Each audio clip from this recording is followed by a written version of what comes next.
आप सभी लोग का फिर से वंतिका क्लासेस में स्वागत है। मोस्ट वेलकम है। आशा करते हैं कि सभी विद्यार्थी अच्छे होंगे, बेहतर होंगे। चलिए हम लोग आगे चलते हैं। क्लास 9 का फिजिक्स आज से मैं स्टार्ट कर रहा हूँ। 10 का हालांकि फिजिक्स चला ही रहा हूँ मैं, उसे भी कंप्लीट करूँगा। मैं सभी क्लासेस का एक एक वीडियो अपलोड करते जा रहा हूँ। जैसे 9th का हमने हेलोन्स फार्मूला अपलोड किया, उसमें सारे क्वेश्चंस कराने हैं, वो भी नेक्स्ट टर्म में मिलेंगे आपको। उसके बाद आज गुरुत्वाकर्षण शुरू कर रहा हूँ। इसके पहले 2 चैप्टर आपके हैं, बल और गति के नियम है और एक गति, 2 चैप्टर है।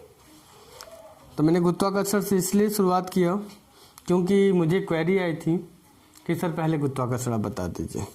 तो मैं पहले गुरुत्वाकर्षण शुरू कर देता हूँ।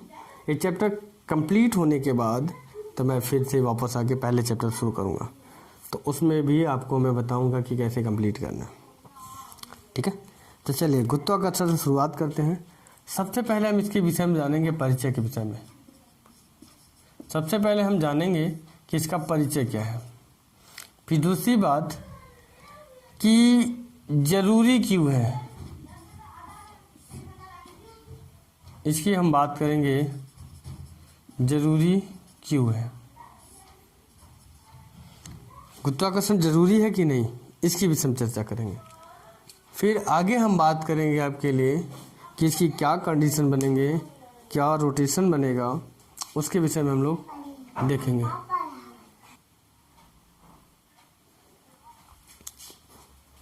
चलिए वापस। तो परिचय क्या चीज़ है, परिचय के ऊपर हम लोग बात कर लें कि गुरुत्वाकर्षण क्या चीज़ है।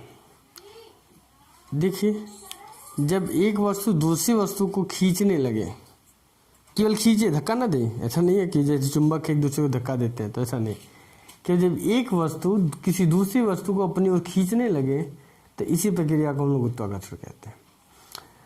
गुरुत्व का मतलब ही होता है केंद्र। गुरुत्व का मतलब होता है केंद्र। गुरुत्व का मतलब होता है केंद्र। अब किसी वस्तु को अपनी केंद्र की ओर खींचना ही ग्रेविटी है, गुरुत्वाकर्षण है। नाम से लग रहा है गुरुत्व आकर्षण, मतलब केंद्र की ओर खींचना। कोई एक वस्तु ले ले, एक वस्तु यहाँ ले ले, तो इस वस्तु को अपनी ओर खींच रहा है और ये वस्तु इसको अपनी ओर खींच रहा है। हालांकि किसका बल ज़्यादा है ये बात की बात है, किसके खींचने की पोटेंशियल ज़्यादा है ये अलग बात है। तो ये परिचय में हमने बता दिया कि गुरुत्वाकर्षण क्या है, खींचने की कला है, मतलब एक एक्टिविटीज़ है, एक ऐसा गुण है हर एक वस्तु के पास जो अपनी खींचता है। हर एक वस्तु के पास, जरूरी नहीं केवल पृथ्वी के पास। ये हमारे संसार में पाए वाले, जैसे हमने 2 मार्कर ले लिया एग्जाम्पल के तौर पे, ये मार्कर इस मार्कर को खींच रहा है और ये वाला मार्कर इसको खींच रहा है, दोनों एक दूसरे को खींच रहे हैं। लेकिन इन दोनों के खिंचाव का कारण न दिखना, दोनों एक दूसरे को खींच रहे हैं लेकिन उसका प्रभाव न दिखाई देना, सबसे बड़ा कारण क्या है, इन दोनों का द्रव्यमान कम होना। द्रव्यमान इतना कम है कि इनके द्वारा लगाया गया गुरुत्वाकर्षण बल बिल्कुल बलहीन है, बहुत कम है, न के बराबर है। जब बल बिल्कुल न के बराबर है तो हमें दिखाई नहीं पड़ेगा, पता ही नहीं चलेगा। तो इसी तरीके का है ये। तो परिचय हमने बता दिया भाई कि परिचय क्या है, कि किसी वस्तु को अपनी केंद्र को खींचना, ये क्या कहलाता है, गुरुत्वाकर्षण कहलाता है। अब सवाल ये उठता है कि गुरुत्वाकर्षण क्यों जरूरी है। हमने आपको बता दिया कि हर एक वस्तु एक दूसरे को खींच रही है, भले वो दिखाई ना दे, बात की बात है। गुरुत्वाकर्षण बल के कारण कि हमारे जितने भी ग्रह हैं, 8 ग्रह, हालांकि एक ग्रह तो बाहर कर दिया गया है, पहले 9 ग्रह थे, अब तो 8 ही ग्रह हैं, 8 ग्रह हैं और न जाने कितने उपग्रह हैं और छोटे छोटे क्षुद्र ग्रह हैं। सभी ग्रहों को सूर्य बांध के रखता है। अगर उसका गुरुत्वाकर्षण ही छीन लिया जाए तो सभी ग्रह पता नहीं कहाँ चले जाएंगे, हम उसको रोक भी नहीं पाएंगे। ये गुरुत्वाकर्षण बल है जो, जिसकी वजह से सूरज सभी ग्रहों को बांध के रखा है। रात होती है तो रात के समय हमें उजाला मिल जाता है, लगभग आंशिक तौर पे ही, लेकिन उजाला मिल जाता है जब चांदनी रात रहती है।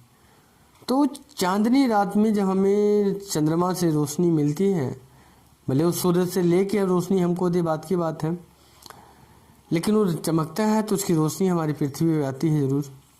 उसका भी कारण गुरुत्वाकर्षण है। अगर पृथ्वी के पास गुरुत्वाकर्षण ना हो तो चंद्रमा भी अपनी कक्षा छोड़ के कहीं और चला जाए। हो सकता है क्या कि धरती पे गिर जाए, ये भी हो सकता है। तो गुरुत्वाकर्षण के वजह से बंध के पड़ा हुआ है। मंगल ग्रह डिमोस और फोबोस 2 उपग्रह हैं, उन्हें बांध के रखा हुआ है। आपका शनि है, सटर्न को बांध के रखा हुआ है। तो न जाने कितने उपग्रह हैं जिसे ग्रह भी बांध के रखे हुए हैं। बांध के रखने का मतलब ये नहीं कि रस्सी से बांध के रखे हैं, एक ऐसा गुरुत्वाकर्षण है उसको, ठीक है, गुरुत्वाकर्षण से अपनी ओर बांध के रखे हुए। सूर्य भी रखा हुआ है, तो जरूरी है। और दूसरी बात, अगर पृथ्वी अपनी गुरुत्वाकर्षण बल को खो दे तो उस दौरान हम सभी लोग चलना मुश्किल हो जाएगा। हवा में उड़ते हुए नजर आएंगे, तैरते हुए। सोचिए, बड़ा अजीब होगा ना, हवा में तैरते हुए हम लोग दिखाई पड़े इस तरीके से, कैसा लगेगा? कुछ लोग कहेंगे तो बहुत मज़ा आ रहा है, लेकिन वास्तव में इसमें हम लोग को बिल्कुल पिछड़ा, मतलब कि वास्तव में देखा जाए तो ये बहुत मतलब गड़बड़ चीज़ है, सही नहीं है। क्योंकि गुरुत्वाकर्षण अगर हटा दिया जाए तो उस दौरान सोचिए हर एक चीज़ अपनी जगह से उड़ने फिरने लगेगी। तो सभी लोग एक दूसरे से पता नहीं कहाँ जाए, क्योंकि उनके बस चलेगा नहीं। अपनी इच्छा से हम कहीं जा नहीं पाएंगे, जिधर चले जाएंगे उड़ते हुए जा रहे हैं, अपने से दूर चले जाएंगे बहुत समस्या होगी। तो चले भाई, तो ज़रूरी क्यों है? क्योंकि हर चीज़ को भाई एक सह में रहना बहुत ज़रूरी है। मैं ज़मीन पे हूँ, उसका भी रहना ज़रूरी है, ठीक है, आप भी रहें तो ज़रूरी है। चले, तो भाई मोस्ट वेलकम है। तो हमने परिचय आपको बता दिया कि गुरुत्वाकर्षण क्या है। किसी भी वस्तु को केंद्र की ओर खींचने की जो कला रहती है वही क्या है, हमारा गुरुत्वाकर्षण है। हर एक वस्तु दूसरी वस्तु को अपनी ओर खींचता है, हर एक वस्तु, लेकिन उनका द्रव्यमान कम होने की वजह से वो हमको दिखाई नहीं पड़ता, पता नहीं चलता हमें कि वो बल है, उसके द्वारा बल लगाया जा रहा है, दिखाई नहीं पड़ता। ठीक है, ये बोर्ड हमको खींच रहा है और हम बोर्ड को खींच रहे हैं, लेकिन इनका द्रव्यमान बहुत कम होने की वजह से ना तो मैं इस पर कोई बल लगा पाता हूँ और ना ही हमारे ऊपर बल लगा पाता है। तो इस तरीके की समस्या होती है गुरुत्वाकर्षण में। चलिए भाई, तो ये सिचुएशन हमारी हो गई। अब इसके बाद थोड़ा सा रह गया है न्यूटन का नियम बताने को। तो मैं नेक्स्ट वीडियो में, अगले वीडियो में आपको न्यूटन का नियम बताऊंगा, कि ये बताऊंगा कि न्यूटन का नियम कैसे प्रभावशील हुआ है। ठीक है, तो वेरी वेरी इंपॉर्टेंट है भाई, उसका क्लास मिस मत कीजिएगा। बस मैं ऐसे ही इंट्रोडक्शन के तौर पे आ गया था। ठीक है, तो इसे आप लोग रखिएगा, थोड़ा बहुत इंट्रोडक्शन दे दिया, फिर नेक्स्ट टाइम आपको मैं इसे बताऊंगा कि न्यूटन का क्या नियम था, क्या उसके लिए टर्म्स थे।